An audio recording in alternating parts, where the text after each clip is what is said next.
बच्चों, financial decision हमने start किया था। उसमें हमने पहला जो टॉपिक था या उसका पहला एलिमेंट था जो कि इन्वेस्टमेंट डिसीजन था, उसको हमने कंप्लीट किया। आइए इसके दूसरे एलिमेंट की तरफ चलते हैं, या जो दूसरा डिसीजन लिया जाता है या निर्णय लिया जाता है उसकी ओर आगे बढ़ते हैं, और वह है वित्तीय व्यवस्था निर्णय यानी फाइनेंसिंग डिसीजन इसको कहते हैं। अब इस डिसीजन के अंतर्गत या इस निर्णय के अंतर्गत क्या निर्णय लिए जा सकते हैं, क्या आप इसके बारे में अंदाज़ा लगा सकते हैं? जी बिल्कुल, आप सही सोच रहे हैं कि जो रकम या पैसे हैं उनको कहाँ से अरेंज किया जाए। अब अरेंज कहाँ से किया जाए? कोई भी फर्म दो तरीके से, या कोई भी कंपनी जो होती है दो तरीके से फंड्स को अरेंज करती है। एक तो पहला होता है ओनर्स फंड, और दूसरा जो होता है बोरोड फंड्स। ओनर फंड जो मैं इंग्लिश में कह रही हूँ उसे इंग्लिश में कहते हैं स्वामित्व कोष, और बोरोड फंड जो मैं कह रही हूँ उसे हिंदी में कहते हैं ऋण कोष। मैंने आपको इन दोनों की हिंदी और इंग्लिश टर्मिनोलॉजीज़ के बारे में बताया। अब ओनर्स फंड में मैंने आपको जैसे बताया है इक्विटी शेयर्स वगैरह आते हैं, और बोरोड फंड्स में क्या आते हैं? डिबेंचर्स आते हैं और लोन आते हैं। अब बात ये होती है कि जब हम इनमें क्या डिसीज़न लिया जाता है, जितने भी दीर्घकालीन स्रोत हैं उनसे क्या किया जाए? फंड लिया जाए। अब सवाल ये उठता है कि दीर्घकालीन स्रोत कौन कौन से हैं? तो कुछ दीर्घकालीन स्रोत इस प्रकार हैं, जो कि है समता अंश पूंजी, जिसे इंग्लिश में हम कहते हैं इक्विटी शेयर कैपिटल। उसके बाद है पूर्वाधिकार अंश पूंजी, जिसे इंग्लिश में कहते हैं प्रेफरेंस शेयर कैपिटल। फिर आता है संचित लाभ, इसे इंग्लिश में कहते हैं रिटेन अर्निंग। और फिर बात आती है ऋण पत्र की, जिसे इंग्लिश में कहते हैं डिबेंचर। और अंतिम बात आती है दीर्घकालीन ऋण की, यानी लॉन्ग टर्म लोन। ये जो सारे स्रोत हैं ये एक दीर्घकालीन स्रोत हैं, और इन्हीं से क्या किया जाता है?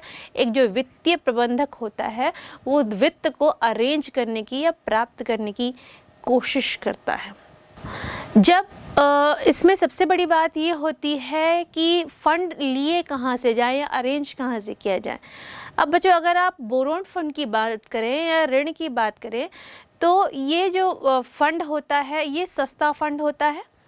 इसमें क्या होता है, लेकिन ब्याज देना पड़ता है, इस वजह से ये क्या हो जाता है? रिस्की हो जाता है। लेकिन हम ओनर्स फंड यानी स्वामित्व जो कोष है उसकी बात करें तो ये हालांकि महंगा फंड होता है, क्योंकि इसमें इक्विटी शेयर से क्या किया जाता है? फंड प्राप्त किया जाता है समता पूंजी से। ठीक है, तो जब ओनर्स फंड जो होता है, मैंने बताया जैसे कि ये एक महंगा फंड होता है और इसमें जो रिस्क होता है वो थोड़ा कम होता है।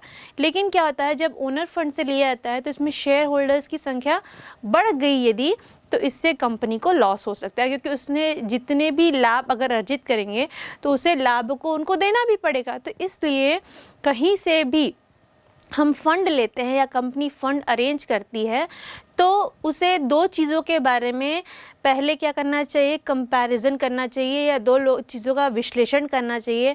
पहली चीज़ होती है उसमें लगने वाली लागत, यानी उसको किस तरीके से प्राप्त किया जा सकेगा और कितना देय राशि दे के प्राप्त किया जा सके, और प्राप्त करने के बाद कितना लाभ प्राप्त होगा। उन दोनों को विश्लेषण करने के बाद ही कोई भी वित्तीय प्रबंधक या फाइनेंशियल मैनेजर डिसाइड करेगा कि उसको फंड कहाँ से अरेंज करने हैं, ओनर फंड से करने हैं या बोरोड फंड से करने हैं। ओनर फंड मतलब मैंने क्या बताया आपको? स्वामित्व कोष। और बोरोड फंड मतलब मैंने क्या बताया आपको? ऋण कोष। ठीक है, अब हम बात करेंगे उन फैक्टर्स की जो कि इन फाइनेंसिंग डिसीजन को अफेक्ट करते हैं। इसे हम कह सकते हैं वो घटक जो कि उन वित्तीय व्यवस्था निर्णय को क्या करते हैं? प्रभावित करते हैं। आइए उन निर्णयों को देखते हैं और उन घटकों को देखते हैं, ऐसे कौन से घटक हैं जो कि इन निर्णयों को प्रभावित करते हैं। तो पहला घटक होता है जोखिम यानी रिस्क। जैसे मैंने आपको बताया कि जो बोरोड फंड होता है, मतलब जो ऋण कोष होता है, वो क्या होता है? उसमें जो लगने वाली लागत होती है कम होती है, लेकिन वो क्या होता है, रिस्की होता है। तो कभी भी जब भी कोई भी कंपनी अपने लिए फंड अरेंज करती है तो उसमें लगने वाले रिस्क को हमेशा याद रखना चाहिए। लागत और लाभ का विश्लेषण करते हुए भी जो भी फंड जहाँ से भी अरेंज करना है, कौन से लॉन्ग टर्म सोर्स से लेना है, उसके बारे में उसको डिसीजन करना चाहिए, डिसीजन सोच समझ कर लेना चाहिए। फिर बात आती है कि निर्गम लागतें यानी फ्लोटिंग कॉस्ट। अब किसी भी फाइनेंशियल मैनेजर को ये देखना चाहिए कि जो आय आ रहा है या जो लागत लग रही है उसमें फ्लोटिंग कॉस्ट कितना है। इस स्थिति में देखें तो जो रिटेन प्रॉफिट होता है वो बेस्ट पोर्शन होता है या बेस्ट पार्ट होता है, वहाँ से प्राप्त करने के पैसे को किस तरीके से कहाँ उसी जगह से अर्जित किया जाए या उन पैसों को इस्तेमाल किया जाए। फिर बात आती है लागत की यानी कॉस्ट। अब ऋण पर क्या चीज़ का कॉस्ट लगता है, ब्याज लगता है, ठीक है। पूर्वाधिकार अंश पूंजी पर क्या लगता है, जो लाभांश यानी डिविडेंड्स रहते हैं वो लगते हैं। और इसी तरह अगर हम समता अंश पूंजी को देखें तो वहाँ पे क्या होते हैं, शेयर होल्डर्स के एक्सपेक्टेशंस होते हैं जो कि कॉस्ट के रूप में हम क्या कर सकते हैं, कैलकुलेट कर सकते हैं। उसके बाद बात आती है जो चौथा पॉइंट है, जो चौथा फैक्टर है जो अफेक्ट करता है वो है रोकड़ प्रवाह स्थिति यानी कैश फ्लो पोजीशन। अगर कैश फ्लो सही है, मतलब अगर रोकड़ का प्रवाह सही है तो उस समय क्या कर सकते हैं, आप ऋण पर ब्याज दे सकते हैं, तो वहाँ पे आपके लिए बोरोड फंड सही रहेगा, यानी आप लोन ले सकते हैं, ऋण कोष आपके लिए उचित है। लेकिन इन केस अगर आपका कैश फ्लो का पोजीशन जो है यानी रोकड़ प्रवाह की जो स्थिति अगर धीमी है तो उस स्थिति में क्या करना है, ओनर फंड्स को यूज़ करना यानी स्वामित्व कोष को, ये इक्विटी शेयर्स को यूज़ करना यानी समता अंश को यूज़ करना ज़्यादा बेहतर होगा। फिर उसके बाद बात आती है स्थायी प्रचालन लागतों का स्तर यानी levels of fixed operating cost.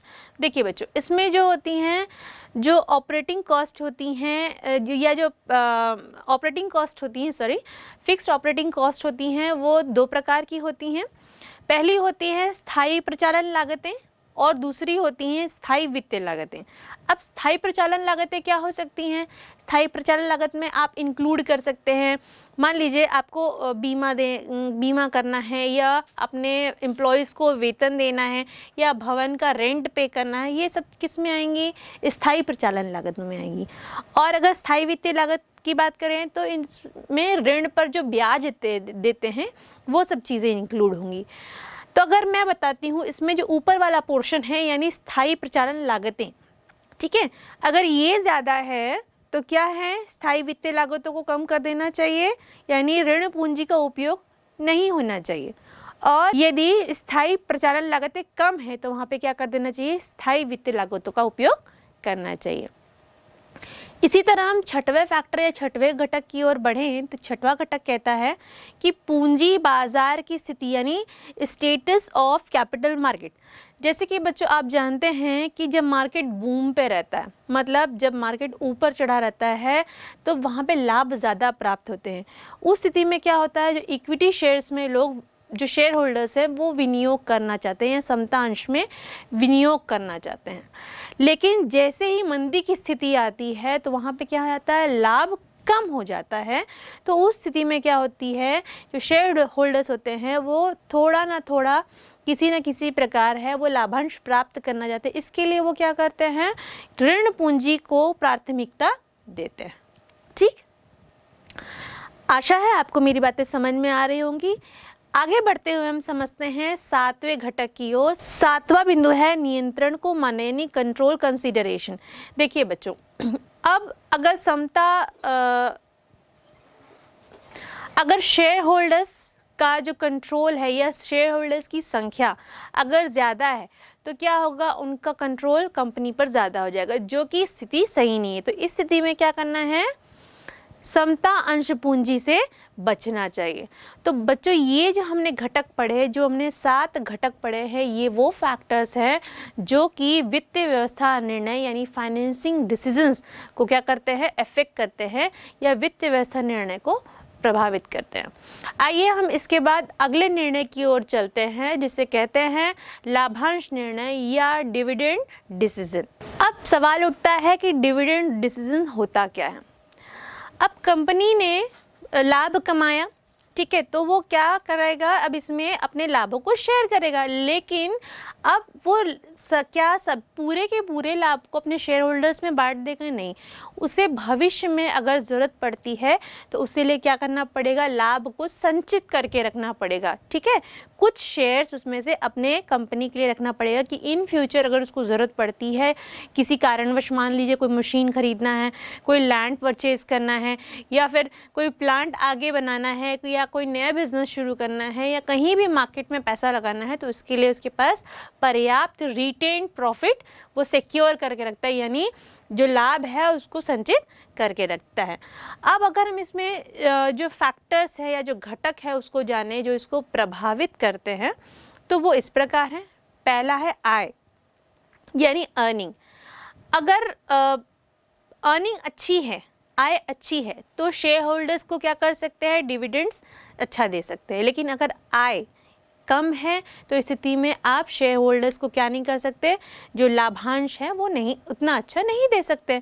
Simple सी बात है। फिर बात आती है आय की स्थिति, यानी स्टेबिलिटी ऑफ अर्निंग। अब क्या बात कर रहे हैं, आय की स्थिति की बात कर रहे हैं, यानी स्टेबिलिटी ऑफ अर्निंग की बात कर रहे हैं। जिस कंपनी की अर्निंग स्टेबल है, यानी आय स्थिर है, वो अपने लाभांश को क्या कर सकता है, बढ़ा सकता है। लेकिन जिस कंपनी की जो लाभांश है वो अस्थिर है, उसे सोचना पड़ेगा कि वो जो प्रॉफिट शेयरिंग, जो डिविडेंड्स दे रहा है, जो अपने शेयर होल्डर्स को डिविडेंड दे रहा है, क्या वो उसको बढ़ाए।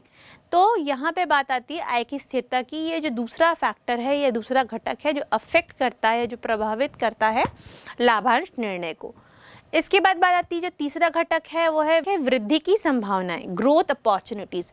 अब अगर किसी कंपनी को ग्रोथ अपॉर्चुनिटीज़ है, उसके लिए भविष्य में ऐसा सिनेरियो बन रहा है कि वो और अपने आप को एक्सपैंड कर सकता है, बढ़ा सकता है, अपनी वृद्धि कर सकता है, अपना कुछ मॉडर्नाइजेशन कर सकता है, आधुनिकीकरण कर सकता है, तो इस स्थिति में वह क्या करेगा, वो जो लाभांश है उसको, उसमें लाभांश में वृद्धि नहीं करेगा ऐसी स्थिति में, क्योंकि उसको ग्रोथ करना है तो उसे खुद के लिए जो कॉस्ट है या जो प्रॉफिट है उसको रिटेन करके रखना बहुत ज़रूरी है। जैसे मैंने संचित लाभ की बात की थी, उसे उस लाभ को संचित करके रखना बहुत ज़रूरी है।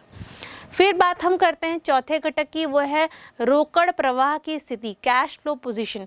अगर रोकड़ प्रवाह की स्थिति रेगुलर है या हमेशा चल रही है तो उसमें क्या कर सकते हैं, प्रॉपर डिविडेंड हम दे सकते हैं, यानी जो लाभांश है वो दे सकते हैं, अपने शेयर होल्डर्स को अधिक बढ़ा सकते हैं। लेकिन अगर जो अपना कैश फ्लो है, अगर उसका स्थिति पोजीशन जो है प्रॉपर नहीं है, वो रुक रही है, तो उस स्थिति में क्या होगा, जो लाभांश हम देते हैं उसको कम किया जा सकता है या समय अनुसार उसको कंपनी मैनेज करेगी। ये उसका खुद का डिसीजन होता है। फिर बात आती है अंशधारी प्राथमिकता, शेयर होल्डर्स प्रेफरेंस। देखिए बच्चों, यहाँ पे दो तरह के अंशधारी होते हैं। एक होते हैं रेगुलर इनकम, यानी जो नियमित आय के लिए, ये वे शेयर होल्डर्स होते हैं जो कि नियमित रूप से अपना अंश का विनियोग करते हैं कंपनी में। और दूसरे होते हैं जो पूंजी लाभ, कैपिटल गेन, जो कि इनकम के लिए, एक्स्ट्रा इनकम के लिए या प्रॉफिट अर्न करने के लिए अपने क्या अंश का विनियोग करते हैं। तो अगर ऐसी स्थिति है, पहली स्थिति मतलब जो विनियोग आय वाले लोग हैं, यानी जो रेगुलर इनकम शेयर होल्डर्स हैं, कंपनी को उनके जो लाभांश हैं उनमें वृद्धि करना चाहिए समय अनुसार जिस तरह की परिस्थिति है। और जो सेकेंड वाला पोर्शन है, यानी जो पूंजी लाभ, कैपिटल गेन वाले शेयर होल्डर्स हैं, उनके लिए कंपनी खुद डिसाइड कर सकती है कि उनको कितना डिविडेंड देना है, कितना लाभांश उनको देना है। आइए हम छठवें घटक को देखते हैं जो कि है लाभांश की स्थिरता, यानी स्टेबिलिटी ऑफ डिविडेंड्स। क्या है बच्चों, डिविडेंड्स जो है अगर स्टेबल होगा तो वहाँ पे क्या होगा, एक फर्म का जो अपना ब्रांड बनता है, मतलब फर्म की जो अपना स्थिरता बनती है, फर्म की जो प्रतिबिंब उभर के आता है कि नहीं ये फर्म बहुत अच्छी है, हर छोटे बात पे शेयर होल्डर्स के क्या है, डिविडेंड्स को कम नहीं करती, वो उभर के आती है, ये उनकी जो क्वालिटी है। और हर व्यवसाय ये चाहता है कि मार्केट में उसकी मार्केट वैल्यू जो है या जो ब्रांड इमेज है वो अच्छी तरीके से बने रहे। तो इस स्थिति के लिए वो क्या करता है कि मार्केट अगर थोड़ा ऊपर नीचे होता है तो वो शेयर होल्डर्स की जो डिविडेंड्स है या जो लाभांश है उसमें कमी नहीं करता, वो उनके लाभांश लाभांश को क्या करता है, स्थिर करके रखता है या स्टेबल करके रखता है। तो बच्चों इस तरीके से हमने इसके छठवें जो है घटक को समझा है, जो कि है लाभांश की स्थिरता। उसके बाद जो सातवां घटक आता है वो है अंश बाजार प्रतिक्रिया, यानी स्टॉक मार्केट रिएक्शन। अब इसमें क्या आता है कि जो लाभांश है वो और अंश दोनों का जो बाजार मूल्य है वो क्या है, प्रत्यक्ष संबंध होता है, एक दूसरे से संबंधित होता है। इस स्थिति में लाभांश की अधिक दर का अंशों के बाजार मूल्यों पर सकारात्मक प्रभाव पड़ता है। यदि क्या होगा, लाभांश की दर कम हो जाएगी तो अंशों का बाजार मूल्य भी क्या हो जाएगा, कम हो जाएगा। और आठवां घटक हम देखें तो पूंजी बाजार तक पहुंचना, एक्सेस टू कैपिटल मार्केट। यदि कंपनी कैपिटल मार्केट से या मार्केट से, पूंजी बाजार से किसी तरह क्या कर सकती है, फंड को एकत्रित कर सकती है या आय को इकट्ठा कर सकती है, पैसों का अरेंज कर सकती है, तो उस स्थिति में क्या करना चाहिए, जो शेयर होल्डर्स है उनके लाभांश को बढ़ा देना चाहिए। और फिर बात आती है वैधानिक बंधन यानी लीगल कंस्ट्रेंट्स। क्या करना चाहिए इस डिसीजन के अंतर्गत, जितने भी गवर्नमेंट के द्वारा लीगल कंस्ट्रेंट्स बनाए गए हैं यानी वैधानिक बंधक लगाए गए हैं, जितने भी रूल्स एंड रेगुलेशंस बनाए गए हैं उसको फॉलो करते हुए क्या करना चाहिए, जो शेयर होल्डर्स है यानी अंशधारी हैं उनके लाभांश को बढ़ाना चाहिए। अगर हम देखें तो कंपनीज एक्ट के अधिनियम के अनुसार क्या है, सेक्शन 205 इसके अनुसार क्या है, जो लाभांश है किस बेसिस पे दिया जाएगा, जो लाभांश है वो इस वर्ष जो लाभ प्राप्त हुए हैं या उसके पूर्व जो लाभ प्राप्त हुए हैं उसमें से क्या किया जाएगा, कुछ अमाउंट डिडक्ट करके उन बचे हुए अमाउंट को लाभांश के रूप में शेयर होल्डर्स को दिया जाएगा। इस तरह से उसका कैलकुलेशन किया जाता है। इसके बाद बात आती है 10वें पॉइंट यानी कर नीति, टैक्सेशन पॉलिसी की। क्या है, अगर ज़्यादा लाभांश देने पर ज़्यादा कर लगता है तो इस स्थिति में क्या करना है कि लाभ जो है लाभांश को कम कर देना ही ठीक होगा। वैसे अब स्थिति ये हो गई है कि लाभ पर कर नहीं लग रहा, तो इस स्थिति में शेयर होल्डर्स क्या चाहते हैं कि ज़्यादा से ज़्यादा लाभांश वो अर्जित कर सकें। 11वां और अंतिम घटक इस बिंदु का ये है कि अनुबंधिक बंधन यानी कॉन्ट्रैक्चुअल कंस्ट्रेंट्स। इसके अनुसार जब कंपनी ऋण के रूप में वित्त प्राप्त करती है तो ऋणदाता कंपनी द्वारा लाभांश के भुगतान से संबंधित कुछ प्रतिबंध लगा सकता है। तो बच्चों ये कुछ फैक्टर्स थे जो कि अफेक्ट करते हैं किसको, डिविडेंड डिसीजंस को। मतलब ये कुछ ऐसे घटक हैं जो कि प्रभावित करते हैं लाभांश निर्णय को। तो इस तरीके से बच्चों हमने क्या किया, हमने जो 3 डिसीजंस लिए जाते हैं उसको समझा, उनको कौन कौन से ऐसे फैक्टर्स हैं जो अफेक्ट करते हैं वो भी समझा। बच्चों फाइनेंशियल डिसीजन में इंक्लूड होने वाले तीनों डिसीजन को हमने जाना। कौन कौन से थे, इन्वेस्टमेंट डिसीजन, फाइनेंसिंग डिसीजन और डिविडेंड डिसीजन। इन तीनों डिसीजन को अच्छी तरीके से जानने के बाद आइए अब हम चलते हैं फाइनेंशियल प्लानिंग की ओर। क्या आप बता सकते हैं फाइनेंशियल प्लानिंग क्या होती है, या जिसे हम हिंदी में कहते हैं वित्तीय नियोजन। बच्चों इसमें क्या होता है, वित्त की जो क्रियाएं होती हैं उसको योजना के रूप में क्या किया जाता है, उसकी एक रूपरेखा तैयार की जाती है। अब बेसिकली इसमें क्या होगा, जो प्रबंधक होगा या वित्तीय प्रबंधक या कह सकते हैं फाइनेंशियल मैनेजर होगा, उसको यह देखना होगा कि भविष्य में उसे कितनी वित्त की आवश्यकता हो सकती है, वह यह वित्त जो है कहाँ से अरेंज करेगा या मतलब इन वित्त को कहाँ से प्राप्त करेगा, और इसके बाद इनके अरेंजमेंट के बाद जो वित्त प्राप्त होगा उसका अच्छी तरीके से कैसे इस्तेमाल करेगा जिससे कि जो ऑर्गेनाइजेशन या कंपनी का जो उद्देश्य है वो पूरा हो सके। इसलिए फाइनेंशियल प्लानिंग यहाँ पे इम्पॉर्टेंट रोल प्ले करती है। अब फाइनेंशियल प्लानिंग को हम कुछ डेफिनेशंस के माध्यम से यानी कुछ परिभाषाओं के माध्यम से अच्छी तरीके से जानते हैं। आइए पहली डेफिनेशन देखते हैं जो कि है वेकर एंड बैगन की। उनके अनुसार वित्तीय नियोजन वित्तीय प्रक्रिया से संबंधित है और इसके अंतर्गत फर्म के वित्तीय उद्देश्यों, वित्तीय नीतियों एवं वित्तीय कार्यविधियों का निर्धारण करना सम्मिलित है। एक और डेफिनेशन यानी परिभाषा देखते हैं। Sir R.M. श्रीवास्तव के अनुसार वित्तीय नियोजन पूंजीगत आवश्यकताओं एवं उसके स्वरूप को अग्रिम में निश्चित करने की क्रिया है। तो अब फाइनेंशियल प्लानिंग हमको समझ में आ गई। आइए अब हम इसके प्रोसेस यानी फाइनेंशियल प्लानिंग की प्रक्रिया क्या है उसको जानते हैं। फाइनेंशियल प्लानिंग की प्रक्रिया को 3 चरणों में बांटा गया है, यानी 3 स्टेप्स।